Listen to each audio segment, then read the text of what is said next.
How have you guarded and traversed that hallway? Are there particular spiritual disciplines, maybe with your kids or with your wife or with yourself that you've stuck to go, okay, you know what, I'm going to keep this discipline because it helps guard me and helps me traverse that crooked hallway. This episode is brought to you by our Revel Report Patreon. Join our community to get first access to interviews, Bible study guides, devotionals, and prayer books for adults, youth, families, and marriages. Plus, resources on Christian living, leadership, sermon prep, exclusive Q&As, online Bible studies, and even one-on-one coaching or counseling. Visit patreon.com/Vince Revo and grow in faith and truth with us. Yeah, there's some things I'm trying to do, but I just want you to be aware of the fact that I'm not doing them well. I don't think anyone does these well. So yes, I don't think these are like the fail safe. If you do this, you'll never struggle in this area. The 3 steps. Yeah, I'm doing it, and I'm still struggling in the area. And thinking, wow, when is this ever going to get better? Like, when am I ever going to like Paul says this at the end of Romans 7, the beginning of Romans 8. He says, there's this one discovery about the human condition that I have made. And I think that's so fascinating. In other words, I've discovered this one universalism about humanity. And let me share it with you. Whatever I want to do, I don't do it. That's a pretty stark discovery. And I'm still living that every day. But there are a couple of hacks that I've started to take over. And this is why it's important to get to your old age and don't miss your old age by working through it, thinking that I can't allow myself to be in another chapter. Right? I got to work hard. I got to keep working hard. I got to prevent aging somehow because I don't want to admit that I'm not 50 anymore. And then I'm working hard, and it's harder to do it. And I see this all the time in men. We refuse, we retire, we go back to work. We can't get comfortable in a chapter that you could really flourish in. So for me in this chapter, I've got grandchildren. What changed it for me was when the first grandchild was born. Because then I realized, okay, I'm in a new chapter of life. What does Jim in this role look like? Do you want to be the guy who's gone all the time? The grandfather who they're the least connected to? Because they never see you? I don't want to be that guy. So there's a couple of hacks that I'll give you guys that might be helpful. And I started this really with my first granddaughter. And that is that you're going to read scripture every day. I'm going to. I would always have Bibles. I've got several back here on my shelf that once I filled them up with my notes, I just buy a new Bible, keep on writing notes. Because for me, I love defining those investigative things and kind of digging them out.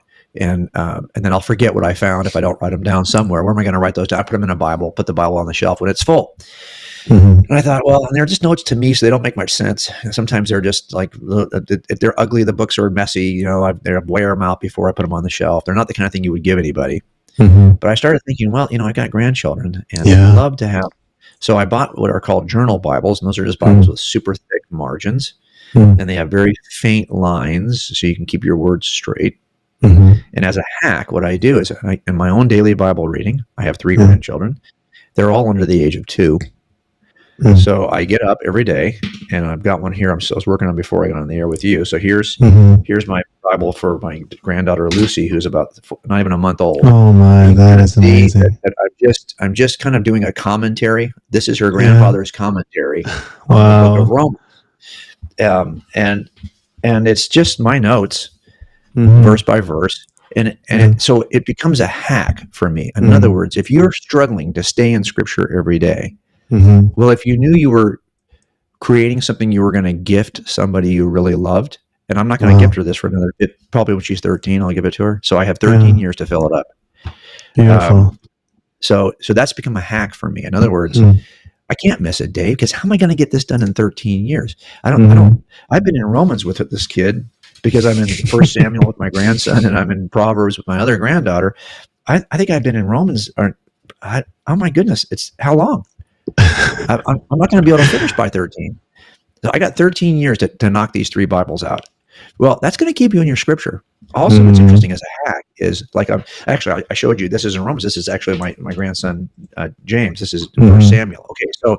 So the question becomes then, you might not have noticed a connectivity between 1 Samuel and Romans unless you're doing a deep dive in both at the same time. So I never do the same thing. So it's helped me even to connect scripture. Now, why does that help you? Because it turns out that if you want to know where your idols are, one aspect of your idols is where you're spending your time. where you're spending your discretionary disposable income, where you're spending your discretionary disposable time. Now, I could not spend 2 hours a day in Scripture before I got into this chapter of life, where I decided, okay, this is a new chapter. This is just one way that does it prevent me from doing and saying stupid things during the day? Not really. I'm still so deeply fallen that I can find a way to do stupid things, even though I know better, even though I've been in Scripture 2 hours today. I'm still messing up. So but that has been a hack that has helped me, at least, to stay in it. I think the other hack for me too is protecting my time. Protecting my time so I'm not easily distracted. And if you know, like, what is it that's distracting me from God? Well, to be honest, sometimes your work is distracting you. Your ministry is distracting you from time submitting to God, because you're constantly working, constantly on the move, which is one of the reasons why I had to pull back a little bit and say, okay, I can't. You have to get this under control. So it's usually going to be issues of pride and where you're spending your time and money. Wow. I love that. I love the idea of the general Bible. What a treasure that would be for them when it's handed to them. Well, Vince, let me give it to you this way. So you know how we J.D. Vance several months ago got in trouble publicly for talking about the order of affections, the order of charity, how Scripture calls us that in these concentric circles, right, that we are to first focus on our families, because we have responsibility. Yes, we're to love everyone. We're to love the world, but we are responsible to the people we brought in, and now we have to take care of. So our order of affections and charity has to start at home. If you were to favor a complete stranger and neglect your own children, people would see that as an evil, because we understand that the order starts at the home and works outward. Well, let me tell you what men often do, because we are biochemically driven to take the next hill. We just are.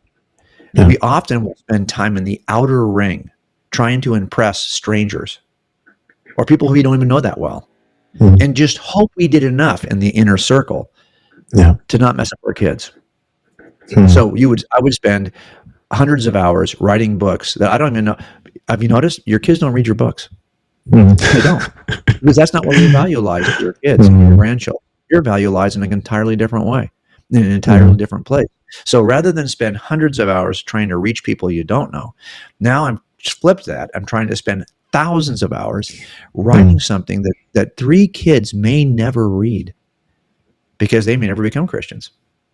I'm trusting they will. But if they don't, they're never going to read this. Are you willing to give thousands of hours to the inner circle? If you're a man who's now been giving thousands of hours to the outer circles, and just hoping that your spouse is doing enough to hold the family together. So I think that the reality of it is that we have to flip the script on this and get our priorities right again.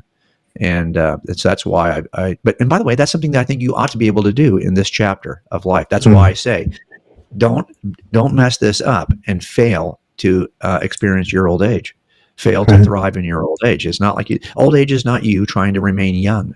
It's you embracing this season in which you can do things you couldn't do when you were young.